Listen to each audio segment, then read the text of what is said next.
मंडळी, आज आपण फक्त 1 कप तांदळापासून भरपूर प्रमाणात नाश्ता बनवणार आहोत, तोही खूप हेल्दी आणि खूप टेस्टी। चला तर आपण रेसिपीला सुरुवात करूयात। सर्वप्रथम मी 1 कप तांदूळ व्यवस्थित स्वच्छ करून सोक करत ठेवले। सकाळी जर बनवायचा असेल तर तुम्ही रात्रीही तांदूळ सोक करत ठेवू शकता। नंतर त्याला एका मिक्सी जारमध्ये काढलं, त्याच्यामध्ये अर्धा वाटी रवा, अर्धा वाटी दही असं ॲड करून त्याचं व्यवस्थित बॅटर तयार करून घेतलं। बॅटरची कन्सिस्टन्सी काही अशा प्रकारे असली पाहिजे।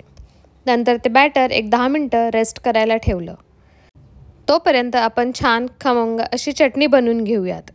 एका पॅनमध्ये थोडंसं तेल, 4-5 लसणाच्या पाकळ्या, 1 चमचा धने आणि 3 हिरव्या मिरच्या ॲड करून त्याला व्यवस्थित फ्राय करून घेतलं। नंतर सेम पॅनमध्ये 1 टोमॅटो, थोडंसं तेल आणि मीठ टाकून दोन्ही साईडनी व्यवस्थित फ्राय करून घेतलं आणि ह्या दोन्ही बॅटरला व्यवस्थित मिक्सी जारमधून पेस्ट करून घेतलं। आपली छान टोमॅटो स्पायसी टँगी चटणी बनून तयार आहे।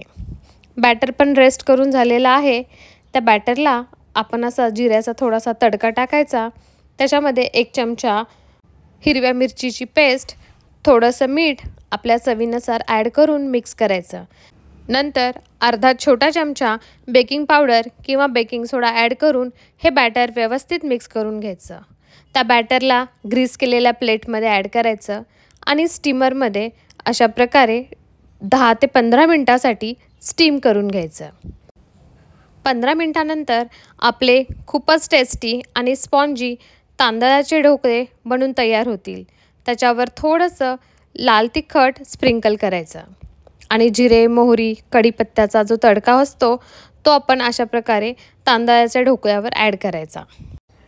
थोडीशी कोथिंबीर आपल्या आवडीनुसार ॲड करायची आणि त्याचे असे उभे आणि आडवे काप करून त्याला ढोकळ्याचा आकार द्यायचा। आपला खमंग झटपट बनणारा 1 कप तांदळापासून नाश्ता बनून तयार आहे। खूप स्पॉन्जी, खूप टेस्टी आणि सोबतच खूप हेल्दीसुद्धा। तुम्ही ही रेसिपी नक्की ट्राय करा आणि मला कमेंट करून कळवा की तुम्हाला ही रेसिपी कशी वाटली। थँक्यू।